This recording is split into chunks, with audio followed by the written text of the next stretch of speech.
सतत 4 दिवस बरसणाऱ्या सरींनी कोकणाला अक्षरशः झोडपून काढलंय। गेल्या वर्षीच्या तुलनेत यंदा पावसानं सरासरी उच्चांक गाठलाय।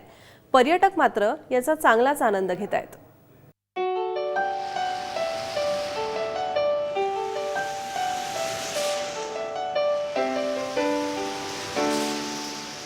कोकणच्या समुद्र किनाऱ्यावर धडकणाऱ्या मोठमोठाल्या लाटा आणि त्याचा आनंद घेणारे पर्यटक।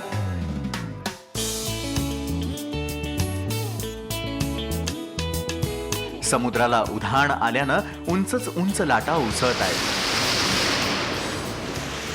कोकणात पडत असलेल्या धुवाधार पावसानं जनजीवन विस्कळीत झालं असलं तरी पर्यटक मात्र मजा लुटतायत। गेल्या 4 दिवसात सुरू असलेल्या संततधारेनं नद्या दुथडी भरून वाहत आहेत। गेल्या वर्षी याच कालावधीत 190.5 मिलीमीटर इतका पाऊस झालेला होता, तर यंदा सरासरी 817.9 मिलीमीटर इतका पाऊस झालाय। येत्या 48 तासात मुसळधार पावसाची शक्यता हवामान खात्यानं वर्तवली आहे। त्यामुळे असाच पाऊस पडत राहिला तर पूरजन्य परिस्थिती निर्माण होण्याची शक्यता वर्तवण्यात येते आहे। वीरेंद्र माइन, मी मराठी न्यूज, रत्नागिरी।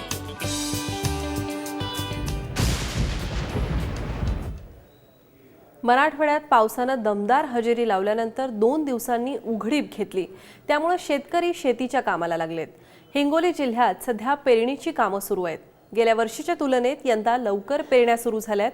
जिल्ह्यात मृग नक्षत्रापासून पाऊस गायब झाला होता। मराठवाड्यात हिंगोली वगळता सगळीकडे मान्सून दाखल झाला होता। त्यामुळे हिंगोलीकरांना पावसासाठी आभाळाकडे बघावं लागलं होतं। मृग नक्षत्रानंतर सलग 5वा दिवस पावसाविना गेला, म्हणून पेरण्या लांबण्याची परंपरा यंदाही कायम राहण्याची शक्यता होती।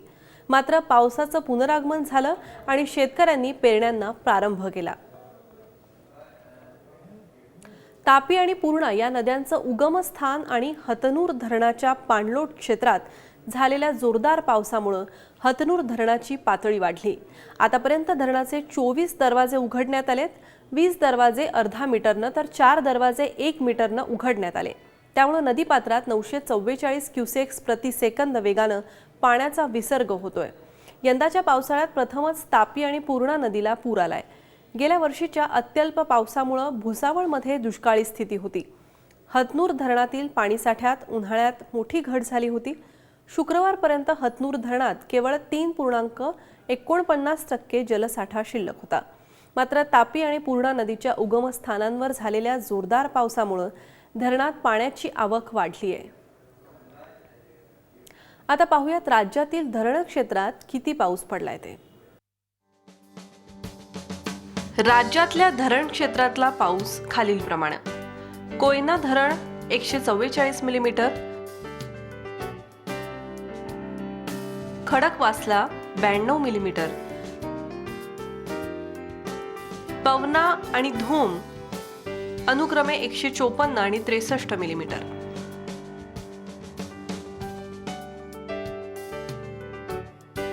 वारणा धरण 64 मिलीमीटर,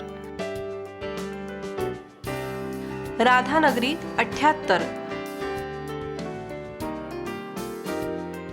धोम बालकवडी 83, उरमोडी 38